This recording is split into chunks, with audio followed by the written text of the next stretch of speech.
இந்த வீடியோவில் நம்ம ஒரு முக்கியமான விஷயத்தை பற்றி தாங்க பார்க்க போகிறோம். என்ன அப்படின்னு கேட்டிங்கன்னா, மனுஷனாக பிறந்த எல்லாருக்குமே இருக்கக்கூடிய ஒரு சந்தேகம். மனிதனாக நம்ம பிறக்கிறோம், வளர்கிறோம், வாழ்கிறோம். ஆனால் இறந்ததுக்கு பின்னாடி நம்ம என்ன ஆகிறோம்? நம்மளுடைய உடல் அது மண்ணுக்கு போகுது, வீணாக போகுது. ஆனால் அந்த மனிதனுடைய உயிர் எங்கே போகுது? அந்த ஆன்மா அப்படிங்கிறது எங்கே போகுது? அப்படிங்கிறது எல்லாருக்குமே இருக்கக்கூடிய சந்தேகம். நம்ம எந்த விஷயத்தையுமே ஒரு அனுமானமாக சொல்லிட முடியும். ஆனால் இறந்ததுக்கு பின்னாடி என்ன நடக்கும் அப்படிங்கிறது நம்மளால் யாராலையுமே உறுதியாக இதுதான் அப்படின்னு சொல்ல முடியறதில்ல. ஆனால் கருட புராணத்தில் சொல்லப்பட்டிருக்குங்க அதனுடைய ரகசியம். மனித இறப்புக்கு பின்னாடி இந்த ஆன்மா எங்கே போகுது? இதுக்கான விடையை தான் நம்ம இந்த வீடியோவில் இப்போ பார்க்க போகிறோம். கருட புராணத்தில் என்ன சொல்லப்பட்டிருக்கு, இதுக்கு ஒரு சின்ன கதையும் சொல்லி நான் உள்ளுக்குள்ளே நிறைய விஷயங்களை சொல்கிறேன். இந்த வீடியோவை ஸ்கிப் பண்ணாமல் பாருங்கள். இது மாதிரியான அமானுஷ்யமான அல்லது இந்த மனிதனுடைய இறப்புக்கு பின்னாடி என்ன நடக்கும்னு நீங்கள் ஏதாவது கேள்விப்பட்டிருக்கீங்க, உங்களுக்கு தெரியும் அப்படின்னா மறக்காமல் கீழே கமெண்ட் பாக்ஸில் பதிவிடுங்க. அதே போல் இது மாதிரியான ஏதாவது ஒரு கதைகளோ அல்லது உங்கள் ஊரில் நடந்த சம்பவங்களோ உங்களுக்கு தெரியும்னா கமெண்ட் பாக்ஸில் பதிவிட்டுருங்க. நீங்கள் இன்னும் உற்சாகம் டிவி சேனலை சப்ஸ்கிரைப் பண்ணாமல் இருந்தால் சப்ஸ்கிரைப் பண்ணிக்கோங்க. கூடவே இருக்க பெல் ஐக்கானை மறக்காமல் கிளிக் பண்ணிடுங்க. இந்த வீடியோ பார்த்துட்டு இருக்கக்கூடிய உங்களுக்கு வீட்டில் நிறைய பிரச்சனை இருக்குது. அதில் முக்கியமானது இந்த பிரச்சனை ஏன் நடக்குதுன்னே தெரியல அப்படின்னு ஒரு சிலர் சொல்லுவாங்க. அது என்ன அப்படின்னு பார்த்தீங்கன்னா, இந்த செய்வினை கோளாறு, பில்லி சூனியம், இந்த மாதிரி நிறைய பேருக்கு பயம் இருக்குது. இதெல்லாம் சரியாகணும் அப்படின்னா இந்த வீடியோவுக்கு கீழே ஒரு ஜோதிடருடைய நம்பர் கொடுத்துருக்கேன். அந்த தொலைபேசி எண்ணுக்கு தொடர்பு கொண்டு பேசி பாருங்கள். கண்டிப்பாக உங்களுக்கு இந்த மாதிரியான பிரச்சனைகள் இருக்குது அப்படின்னா சரி செய்து தருவாங்க. மனிதனுடைய வாழ்க்கை அப்படின்னு பார்த்தீங்கன்னா தற்காலிகமானது அப்படின்னு தான் சொல்கிறாங்க. அதாவது பிறப்பு உறுதி அப்படின்னா மரணம் கண்டிப்பாக உறுதி அப்படிங்கிறது நம்ம எல்லாருக்குமே தெரிந்தது தான். ஆனால் இந்த மரணத்தை நம்ம ஏற்கிறதுக்கு தாங்க மறுக்கிறோம். நம்ம இறந்துருவோம் நம்ம எல்லாருக்குமே தெரியும். ஆனாலும் ஒருத்தவங்களுடைய இறப்பு அப்படிங்கிறது இன்னொருத்தவங்களால் ஏற்றுக்கொள்ளவே முடியாத ஒரு வகையில் இருக்கிறது அப்படின்னு வேற நம்ம சொல்லலாம். ஏன் நம்ம இறந்துருவோங்கிறதே நம்மளால் ஏற்றுக்க முடியாது. ஆனால் அதுதான் நிதர்சனமான உண்மை. இந்த மர்மத்தை மிக தெளிவாக எடுத்துரைக்கக்கூடிய ஒரு நூல் தாங்க இந்த கருட புராணம். மனித ஆன்மாவினுடைய பயணம் எங்கு போகிறது அப்படிங்கிறத எளிமையான ஒரு முறையில் ஆன்மீக கதை மூலமாக சொல்லியிருக்காங்க. அது நாம் ஒரு சின்ன கதை பார்க்கலாம். ஒரு கிராமத்தில் ராமசாமி அப்படின்னு சொல்லக்கூடிய ஒருத்தர் வாழ்ந்துட்டு வர்றாரு. அவர் சாதாரண ஒரு மனிதர் தான். நல்லதும் செய்கிறாரு, சில சின்ன சின்ன தவறுகளை செய்கிறாரு. வாழ்க்கை முழுவதுமே குடும்பத்துக்காக உழைத்து வராரு. ஆனால் இறைவனை பற்றிய பக்தி அவருக்கு கொஞ்சம் குறைவு தாங்க. அதாவது வாழ்க்கையில் என்ன பண்ணாலும் சரி இறைவனுடைய பக்தி கொஞ்சம் குறைவாக தான் இருக்குது.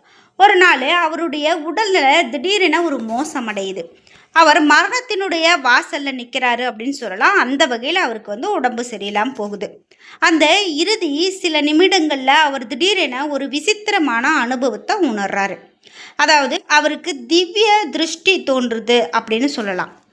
தான் வாழ்ந்த வாழ்க்கை முழுவதுமே கண் முன்னால் ஓடுது. அவருக்கு என்னென்ன நம்ம எப்படி பொழைச்சோம், நம்ம என்ன வாழ்ந்தோம், யாருக்கு என்ன கொடுத்தோம், யாருக்கு கஷ்டப்படுத்தணும் அப்படிங்கிறது எல்லாம் அவர் கண் முன்னாடி ஓடுது. செய்த நன்மைகளும் செய்த பாவங்களும் தெளிவாக அவருக்கு நாம் என்ன செஞ்சோங்கிறது அவருக்கே புரியுது. அவர் பேச முயற்சி செய்கிறாரு. ஆனால் வார்த்தைகள் வரலை. உடல் அசையவே இல்லை. மனதில் பயம் அதிகரிக்குது. அந்த நேரத்தில் 3 பயங்கரமான உருவங்கள் அவருக்கு முன்னாடி தோன்றுது. அவர்கள் யமதூதர்கள் அப்படின்னு சொல்லலாம். அதாவது 3 உருவங்கள் யமதூதர்கள் அவர் முன்னாடி தோன்றுறாங்க. கருமை நிறம், கொடூரமான முகம், கையில் சவுக்கு, கண் பார்த்த உடனே நடுங்கக்கூடிய ஒரு தோற்றம். நம்ம பார்க்கும்போதே மிகவும் பயப்படுற ஒரு தோற்றத்தில் ஒரு 3 பேர் அவர் கண்ணு முன்னாடி தோன்றுறாங்க. அவர்களை பார்த்ததோ இந்த ராமசாமி அப்படின்னு சொல்லக்கூடியவருக்கு தான் இதெல்லாம் நடந்துட்டுருக்கு. இந்த ராமசாமியினுடைய உள்ளம் பதறுது. அவர் கெஞ்சுறாரு, என்னை விட்டுருங்க, என்னை விட்டுருங்க, நான் இப்படியே இருந்துக்கிறேன், என்னை விட்டுருங்க அப்படின்னு சொல்லி கெஞ்சுறாரு. ஆனால் யமதூதர்களுக்கு கருணையே இல்லை. அவர்கள் அவர் ஆன்மாவை உடலில் இருந்து பிரிக்கிறாங்க. இந்த வேதனை சொல்ல முடியாத அளவுக்கு அவருக்கு வேதனையாக இருக்குது. ஆன்மா உடலில் இருந்து பிரிந்த உடனே அது யமலோகத்திற்கு பயணம் செய்ய ஆரம்பிக்குது. இந்த பயணம் ரொம்பவே கொடுமையானது அப்படின்னு சொல்லக்கூடிய அளவில் இந்த பயணம் இருக்குது. அதாவது கொதிக்கக்கூடிய மணல்ல நடக்க வேண்டிய அவலம் நடக்குது. சவுக்கடி அடித்து இழுத்து செல்லப்படக்கூடிய வேதனை நடக்குது. தாகம் இருந்தாலும் தண்ணீர் கிடைக்கிறதுக்கு ரொம்ப கஷ்டமா இருக்கு. தண்ணீர் கிடைக்கல. ஓய்வு எடுக்க அனுமதி இல்ல. ஒரு நாளைக்கு 247 காத தூரம் பயணம் செய்ய வேண்டியது ஒரு கட்டாயமா இருக்குது. இந்த நேரத்துல ஆன்மாவுக்கு தன்னுடைய பாவங்கள் அனைத்தும் நினைவுக்கு வருமா? ஏன் நான் இப்படி செஞ்சேன் அப்படின்னு சொல்லி வருந்துறாங்க. ஆனால் திரும்பி செல்றதுக்கான வழி கிடைக்கல. அதாவது தவறை உணர்றாங்க, ஆனால் அது போகிறதுக்கான வழி கிடைக்கல. இறுதியாக ஆன்மா யமலோகத்தை அடையுது. இந்த சபையில் எந்த தவறும் மறைக்க முடியாது. சித்திரகுப்தன் சொல்கிறாரு, இவன் செய்தது இதுதான். இதனுடைய அடிப்படையில் யமதர்மன் தீர்ப்பு வழங்குறாரு. புண்ணியம் அதிகம் சொர்க்கம், பாவம் அதிகம் நரகம் அப்படின்னு சொல்லி தீர்ப்பு கொடுக்குறாங்க. கருட புராணம் என்ன சொல்லுது அப்படின்னு பார்த்தீங்கன்னா, தண்டனைகள் கொடுக்கப்படுறது. அதாவது கொதிக்கக்கூடிய எண்ணெயில் போடுறது, இரும்பு கம்பியில் குத்தப்படுறது, நெருப்பில் எரிய விடுறது, பசியும் தாகமும் கொடுக்கறது, இது மாதிரிலாம் நடக்குது. அப்போது 16 நாட்கள் பூமியில் செய்யக்கூடிய கர்மா அப்படின்னு பார்த்தீங்கன்னா, ஒரு இறந்த பிறகு 16 நாட்கள் ரொம்ப முக்கியமான நாட்கள் அப்படின்னு சொல்கிறாங்க. அதாவது பிண்டம் வைக்கிறது, திவசம் செய்கிறது, தர்ப்பணம் செய்கிறது, இவை அனைத்துமே அந்த ஆன்மாவுக்கு ரொம்பவே உதவி செய்யுமா. அந்த கஷ்டத்தில் இருக்கக்கூடிய ஆன்மாவுக்கு ரொம்ப உதவி செய்யுமா. 16ஆம் நாள் முடிந்த பிறகு ஆன்மா மீண்டும் யமலோகத்திற்கு போகுது. அப்போது அது தன்னுடைய வீட்டை பார்த்து அழுகுறான் அந்த ஆன்மா. இதுதான் நான் வாழ்ந்த வீடு அப்படின்னு சொல்லி. கருட புராணம் மிக முக்கியமாக சொல்லக்கூடிய ஒன்று என்ன அப்படின்னு பார்த்தீங்கன்னா, பசுதானம். பசுதானம் செய்தால் ஆன்மா வைதரணி நதியை எளிதாக கடக்கக்கூடிய, அதாவது வைதரணி நதி அப்படின்னு பார்த்தீங்கன்னா ரத்தம் புழு அழுக்கு நிறைந்த ஒரு நதியாம். அதை கடக்க முடியாத அளவு பயங்கரமாக இருக்குமா. ஆனால் பசுதானம் செய்தவர்களுக்கு அந்த பசு உதவுமா. ஆன்மா பாதுகாப்பாக கிடக்குமா. அதனால தான் பசுதானம் ரொம்பவே புனிதமானதாக சொல்கிறாங்க. இப்போவும் அது புனிதமானதாகவே கருதப்படுது. இப்படி ஒரு மனிதன் இறந்த பிறகு அந்த ஆன்மா நன்மை தீமைகள் புரிந்துதான் அதற்கு பிறகு தான் என்ன மாதிரியான இவர்களுக்கு என்ன மாதிரியான தண்டனை, இவர்கள் என்ன மாதிரியான இடத்தை போய் அடையணும் அப்படிங்கிறத அவங்க போய் அடையிறாங்களாம். இதுலேருந்து நமக்கு என்ன தெரியுது அப்படின்னா, ஒரு மனிதன் இறப்புக்கு பின்னாடி இவ்வளவு விஷயம் இருக்கா அப்படின்னு கேட்டால் கண்டிப்பாக இருக்குங்க. நாம் சாதாரணமாக இறந்துட்டா எல்லாம் ஒன்றும் இல்லை அப்படின்னு சாதாரணமாக சொல்லிட முடியாது. குறிப்பாக இந்த மனிதனுடைய உடல் இந்த இறப்புக்கு பிறகு இன்னும் என்னெல்லாம் நடக்குது அப்படின்னு பார்த்தீங்கன்னா, நாம் இறந்த பிறகு நம்ம உடலில் ரத்த ஓட்டம் நின்று போவதால் உடனடியாக பாக்டீரியாக்கள் நம்மளை வேலையை காட்ட தொடங்கும். பாக்டீரியாக்கள் குடலில் இருக்கக்கூடிய திசுக்களை தின்ன ஆரம்பிக்கும். அதுக்கு 15 முதல் 20 நிமிடம் பிடிக்கும். அதே போல் இந்த மாதிரியெல்லாம் ரத்த ஓட்டம் உடல் முழுவதும் நின்று போயிடும். இப்படிமான மாற்றங்கள் நடந்துட்டு இருக்கும்போது கருப்பாக உள்ளவர்களுக்கு இது உடனடியாக வெளியே தெரியாது. அதனுடைய பின்னால் உடல் குளிர்ச்சி அடைந்து 1 மணி நேரம் 1.5 டிகிரி பாரன்ஹீட் வெப்பநிலைக்கு மாறும். அதன் பிறகு சிதைவு முறை தொடர்ந்து நடைபெறும். நொதிகள் ஆக்சிஜன் இல்லாத செல்கள் ஜீரணிக்க தொடங்கும். சேதமடைந்த இரத்த அணுக்கள் உடலை விட்டு வெளியேறும். தோலினுடைய நிறம் மாற்றமடையும். ஊதா நிறம் நீல நிறமாக மாறும். ஆக்டின் மைசோன் செயல்பாடு காரணமாக தசைகள் சுருங்க ஆரம்பிக்கும். இப்படி 6 மணி நேரத்தில் உடலினுடைய விரைப்புத்தன்மை அடையக்கூடியதாக இருக்கும். இந்த நேரத்தில் நிறைய விஷயங்கள் நம்ம மாற்றத்தை பார்க்க முடியும் அப்படின்னு சொல்கிறாங்க. இப்படி ஒரு மனிதன் இறக்கிறதுக்கு பின்னாடி நிறைய விஷயங்களையும் சொல்கிறாங்க. இதுக்கு பின்னாடி இன்னும் என்னென்ன இருக்குது அப்படின்னு பார்த்தீங்கன்னா, மனிதனுடைய இறப்புக்கு பின்னாடி இதுதான் நடக்கும் அப்படிங்கிறது நம்ம யாருக்கும் சொல்ல முடியல அப்படின்னு சொன்னாலும், ஆன்மீகத்தின் மூலமாக இறப்பிற்கு பின்னாடி நிறைய விஷயங்கள் சொல்லப்பட்டிருக்கு. அதாவது இன்னொரு ஜென்மம் எடுக்கிறது, யாரெல்லாம் புண்ணியம் பண்ணியிருக்காங்களோ அவங்களுக்கு புண்ணிய பலன்கள் மட்டுமே இருக்கிறது, இது மாதிரிலாம் நிறைய சொல்லப்படுது. நிறைய பேர் மரணத்தை பார்த்துட்டு திரும்பி வாழ்க்கையை நடத்துனவங்களும் இருக்காங்க. அதாவது இறக்கிற தருவாயில் போயிட்டு ஆனால் இறப்பு ஏற்படாமல் திரும்பி வந்தவங்களுக்கான ஒரு இடத்தையும் கூட சொல்கிறாங்க. அதெல்லாம் ரொம்ப பெரிய ஆச்சரியமானதுங்க. இது நிறைய இடத்துல நாம் கேள்விப்பட்டிருப்போம். அதே போல் மனிதன் இறந்ததுக்கு பின்னாடி இன்னும் என்னெல்லாம் நடக்கும் அப்படின்னு பார்த்தீங்கன்னா, முக்கியமாக மரணத்துக்கு பிறகு ஆன்மா என்ற வாதத்தில் இந்த ஆன்மாக்கள் அப்படின்னு பார்த்தீங்கன்னா ஆன்மீகத்துக்கு எதிரான நிலையைத்தான் இதுவரை அறிவியல் எடுத்து சொல்லிட்டு வந்திருக்கு.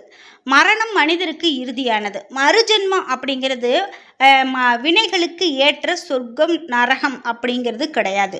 மூளை செயலோடு இருக்கக்கூடிய வரை தான் நினைவுகள் மற்றும் செயல்கள் யாவுமே நமக்கு இருக்கும். இந்த மூளை செயல் இழக்குது அப்படின்னா உடலும் அழியும், அதோடு நினைவுகளும் செத்து போகும் அப்படின்னு சொல்கிறாங்க. எனவே மரணத்துக்கு பின்னாடி வாழ்க்கை இல்லை அப்படின்னு ஒரு தரப்பில் சொல்லப்படுது. அதை பற்றி சொல்லப்படக்கூடிய எல்லா மத கருத்துக்களுமே கட்டுக்கதைகள் என்பது தான் நிறைய இடங்களில் சொல்கிறாங்க. அதாவது ஒரு சில இடங்களில் மரணத்துக்கு பிறகு இதுதான் நடக்கும் அப்படின்னு சொல்கிறாங்க. ஆனால் ஒரு சில இடங்களில் இது கிடையவே கிடையாது அப்படின்னு சொல்லப்படுது. கடந்த சில ஆண்டுகளுக்கு முன்னாடி 1000 பேரிடம் ஆய்வு நடத்தப்பட்டது. சிறப்பான மருத்துவர்களுடைய துணையோடு நடத்தப்பட்டது. மரணம் அடைந்த உடலினை சிதைக்காமல் ஆய்வுகள் மேற்கொள்ளப்பட்ட போது மரணம் நேரிட 18 நிமிடங்களுக்கு பிறகு உடல் நினைவு இழந்த நிலையில் பரிசோதனை மேற்கொள்ளப்பட்டிருக்கு. அப்போது நவீன முயற்சிகளால் இறந்து போன உடலினுடைய வாக்குமூலங்களையும் தொகுத்து வைத்திருக்காங்க. அவை பொதுவாக உடலில் இருந்து உயிர் பிரிவது போன்ற நினைவுகள் தெய்வீக ஆற்றலால் ஆட்கொள்ளப்பட்டு மிதத்தல் போன்ற உணர்வு, அந்த ஒளியில் ஜொலிக்கக்கூடிய ஆற்றல், அமைதி நிலை, சூடான பாதுகாப்பு, மரண வேலையில் அனுபவம் அப்படின்னு பல்வேறு உணர்வுகள் பகிரப்படுகிறது அப்படின்னு சொல்லலாம். மரணத்துக்கு பின்னாடி இதுதான் நடக்கும் அப்படின்னு அறிவியலில் ஒரு காரணம் சொல்லப்படுது. அதே போல் மரணத்துக்கு ஆன்மாவுக்கு இதுதான் நடக்கும் அப்படின்னு சொல்லி ஆன்மீக தகவல்களில் நிறைய விஷயங்கள் சொல்லப்படுது. என்னதான் சொன்னாலுமே செத்தாதான் சுடுகாடு தெரியும் அப்படின்னு ஒரு பழமொழி நம்ம முன்னவங்க சொல்லி தாங்க வச்சுருக்காங்க. அந்த வகையில் எதுவுமே நம்ம முன்னாடி சொல்லக்கூடிய கருத்துக்கள் ஏற்புடையதாக இல்லை. இதன் குறித்து ஆராய்ச்சிகள் அப்படின்னு பார்த்தீங்கன்னா ஆராய்ச்சி இன்னும் நடக்குது. ஆராய்ச்சிகள் நடந்துக்கிட்டே தான் இருக்குது அப்படின்னு சொல்லலாம். நம்ம ஒரு உடலை மண்ணில் புதைத்து அல்லது எரித்து உடலை நாம் தகனம் செய்யும் முறை பெரிய அளவில் ஏற்றுக்கொள்ள முடியல அப்படின்னா கூட இயற்கையாக மண்ணோடு மண்ணாக அதை அழிய விடுவதே நல்லது அப்படின்னு சொல்கிறாங்க. அப்படி மரணத்துக்கு பின்னாடி என்னென்ன விஷயங்கள் நடக்கும் அப்படின்னு உடல் ரீதியாக நடக்கக்கூடியதை நம்ம சொல்லிட முடியும். இதுதான்ப்பா உனக்கு நடக்கும், இவனோட உடல் இப்படி தான்ப்பா மாறும் அப்படின்னு நம்ம சொல்லிட முடியும். ஆனால் அந்த ஆன்மாவுக்கு, அந்த உயிருக்கு என்ன ஆகிறது அப்படிங்கிறத யாராலுமே சொல்ல முடியாது அப்படின்னு சொல்லலாம். யமலோகத்தில் போகக்கூடிய இந்த ஆன்மா இந்த மாதிரியான கஷ்டங்களை எல்லாம் படும் அப்படின்னு சொல்கிறாங்க. சித்திரகுப்தனுடைய கணக்கு வழக்குகளை பார்க்க யமதர்மன் தலைமையில் யமதூதர்கள் ஆன்மாக்களை விசாரித்து தண்டனை வழங்கக்கூடிய நியாயமான சபையாக யமலோகம் சித்தரிக்கப்படுகிறது. அதைத்தான் நம்ம இன்னமும் நம்பிட்டு வரோம். ஒவ்வொரு மனிதனுடைய பாவ புண்ணிய கணக்குகளுக்கு துல்லியமாக பதியப்படக்கூடிய அதற்கு ஏற்ப தண்டனை தீர்க்கமாகப்படுகிறது. இறந்தவர்கள் ஆன்மாக்களை காற்றை உருவாக்கி தேகத்தில் பிடித்து யமலோகத்திற்கு அழைத்து போவாங்களாம். யமதர்மன் நீதியினுடைய தேவதையாக பாவங்களுக்கு ஏற்ப தண்டனைகளை வழங்கும் இடமாக செயல்படுது. இது இறப்புக்கு பின் இந்த ஆன்மாவுக்கு கணக்கு தீர்க்கக்கூடிய இடமாக கூட புராணங்களில் விவரிக்கப்படுகிறது அப்படின்னு சொல்லலாம். பூமியில் ஒருவர் பிறக்கும் போதே அவருடைய மரணம் என்பது தீர்மானிக்கப்பட்ட ஒன்று அப்படிங்கிறத நாம் எப்பவுமே மனதார ஏற்றுக்கணும். மரணத்தை தவிர்ப்பது என்பது எவராலும் முடியாத காரியம். யமதூதர்கள் உங்களுடைய உயிரை பூமியிலிருந்து யமலோகத்திற்கு அழைத்து செல்வாங்க. பூமியில் வாழ்ந்த காலத்தில் நம்ம செய்த பாவ புண்ணியங்களை பெற்று சொர்க்கமா நரகமா என்பது யமதர்மனுடைய நீதி சபையில் தீர்மானிக்கப்படும் அப்படிங்கிறதெல்லாம் சொல்லப்படுது. இதனால் நாம் பூமியில் வாழக்கூடிய காலத்தில் எல்லாருக்கிட்டேயுமே நல்ல ஒரு மனதோட பாவத்தை நம்ம செய்யாமல் ஒரு நல்ல ஒரு புண்ணியத்தை சேர்க்கக்கூடிய காலமாக நினைத்து சேர்க்கணும் அப்படிங்கிறதுக்காகத்தான் இந்த மாதிரியான பதிவுகள், இந்த மாதிரியான கருட புராணத்தில் சொல்லப்பட்டிருக்கு. சரி, இந்த வீடியோவை பார்க்கக்கூடிய நீங்கள் என்ன நினைக்கிறீங்க? மனிதனுடைய இறப்புக்கு பிறகு இந்த மாதிரி பயமுறுத்தினாலும் கூட நீங்கள் என்ன மாதிரியான கதைகளையோ அல்லது எப்படி தெரிந்து வைத்திருக்கீங்கிற உங்களுடைய கருத்துக்களை கமெண்ட் பாக்ஸில் பதிவிடுங்க. என்ன நண்பர்களே, இன்னைக்கு வித்தியாசமான ஒரு டாப்பிக்ல நம்ம ஒரு வீடியோவை பார்த்துட்டோம். இந்த வீடியோ உங்களுக்கு ரொம்ப பயனுள்ளதா இருந்திருக்கும். வீடியோ உங்களுக்கு பிடிச்சிருந்தா லைக் பண்ணுங்க, ஷேர் பண்ணுங்க, கமெண்ட் பண்ணுங்க. நீங்க இன்னும் உற்சாகம் டிவி சேனலை சப்ஸ்கிரைப் பண்ணாம இருந்தா சப்ஸ்கிரைப் பண்ணிக்கோங்க. கூடவே இருக்க பெல் ஐகானை மறக்காம கிளிக் பண்ணிருங்க.